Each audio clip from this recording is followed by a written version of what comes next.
Have you found what you're looking for? Stay tuned.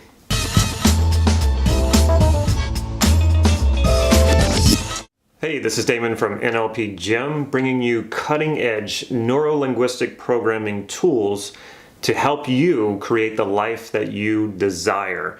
If that sounds good, please click subscribe to this YouTube channel so you can get these videos on a regular basis. You will find whatever it is you're looking for, regardless if it's actually there. And the same thing goes for hearing and feeling. You will hear what it is you want to hear, and you will feel whatever it is you want to feel, even if it's not actually there. So what do I mean by all this? If you're afraid to do something that you've been wanting to do, chances are you're looking for the worst case scenario. You're looking for all the reasons why you shouldn't do it. That's what your focus is on. And you're probably creating movies in your head or images in your mind about what that looks like, what failure looks like, or what the worst case scenario looks like. And for listening, if you're listening for those critical voices, those voices that tell you not to do something, those voices that tell you you're not good enough, you're not smart enough, you're not good looking enough, whatever it is, if that's what you're listening for, if that's what you're tuning into, that creates your reality. That creates what you get. And the same thing goes for feelings. If I'm always looking for the bad feelings, if I'm going in there into my body or to my what we call the evaluative feelings, and I'm always looking for the bad stuff because I'm looking for a problem to solve, or I'm just checking in, I'm like, okay, do I feel bad about this, or is there some bad feelings that I'm experiencing?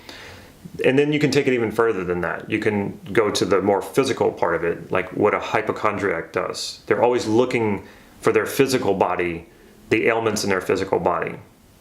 And some people who aren't even really hypochondriacs, they're just very sensitive to that, to any negative and to any bad feelings in their body. So they're always looking for the pains. They're always looking for the nausea. They're always looking for something, the dizziness. And you will find it because when you focus on that, that creates your reality.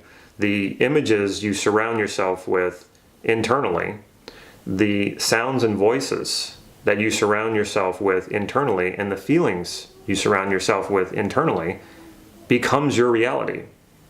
So if you're looking for all the bad stuff, that's what you're going to get. So take a look at your life. What is your life like right now? For most of you, it's not too bad, but it's not great. It's not ultimately what I would want, but it's just okay. That's where a lot of us fall in.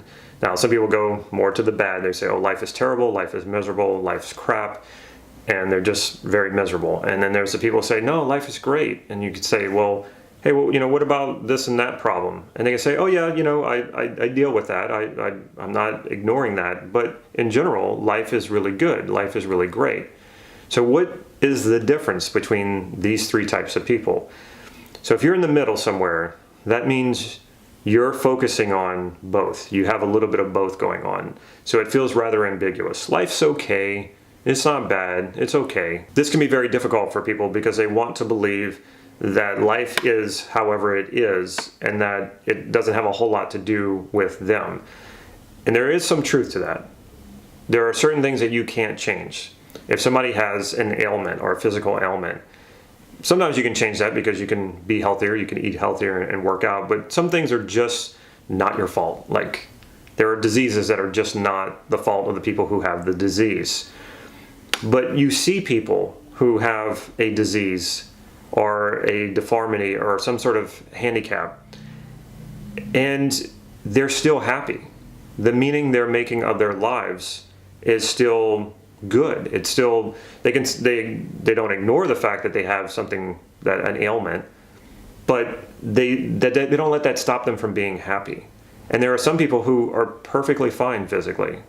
They have their physical health, they have their mental health, but yet they're not that happy. If you can take that step to looking at your life and say, the meaning of my life, the way that it is now, for all the stuff that I can and cannot control, whatever the assessment is that I make of my life, this is what I'm creating. This is the meaning I've made out of it. How good I feel or how good life is or how bad life is up to me. If you can take that step and take responsibility for that however your life is your creation. It's up to you. That this is what you're doing based on what it is you're focusing on. What are you focusing on visually, auditorily, and kinesthetically? Taking that step is radical responsibility. That is completely owning your situation. And when you completely own your situation, you will be more powerful than you ever could be otherwise. This is the most empowering thing. And it can be a little painful at first to totally admit to yourself that the way your life is because you made it that way. But the beauty and the wonder and the mystery of this is that when you do that, now you can change it. Now it puts you back in charge of your life. Now, like I said, there are certain things that happen externally and physically that you have no control over. What you do have control over is the meaning you make of that. And what creates that meaning, you can't just go straight to the meaning and say, I want my life to mean this, or I want this experience to mean this or that. Sure, you can say that, but you probably already know it doesn't quite work that way. That's why I talk about how affirmations don't typically work, because just by saying it doesn't make it happen. Just by stating the meaning or deciding on what the meaning is that you want doesn't always make it happen. What does make it happen, though, is the stuff that creates that category. And the stuff that creates that category is the sensory experience that you focus on, what you see, what you hear, and what you feel. Let's take a moment and explore why we do this anyway. Why do we focus on negative stuff? Why do we focus on negative imagery? Why do we focus on critical voices and bad feelings? We like to confront the things that might surprise us that we don't like. We like to try to anticipate them. We like to try to block them out and avoid them. So that's part of it. We also want to resolve the problems. We want to try to resolve all of our problems. So we often focus on the problem. The problem with that is it puts us in a problematic state where the only focus is the problem, not solutions. So no matter how much you focus on solving all your problems, or how much you focus on all the negative things so that you can avoid the things that you worry about, that you fear, there will always be more. There will always be another problem to solve. There will always be more risk and threats to watch out for. So if you put all your attention there, that becomes your reality.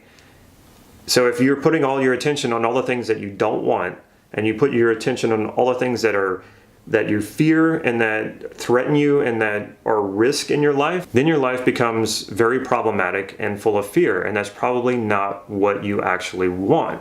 So what is the solution to this?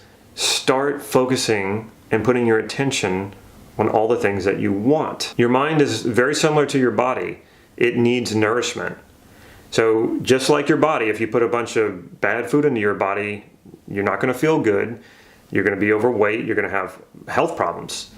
If you're feeding your mind with all this stuff, if you're feeding your mind with problems and threats and fears, that's going to have a result. That's going to have a similar negative result, but in your mind. So nourish your mind. Fill your mind with things that uplift you. I just went to a museum. Museums are great. For me, and probably a lot of people, they inspire creativity. Fill your mind with that stuff. Fill your mind with the you want to become. Fill your mind with the activities that you want to do. Fill your mind with the voices that encourage you and empower you rather than criticize you. Fill your body with pleasant sensations and good states that help you access most of your resources, if not all of your resources, so that you feel good and you're ready to go and do things and be active and engage in the things that make you happy. I have friends of mine who make fun of me because I don't like watching horror movies. I don't like watching movies with a lot of violence in them.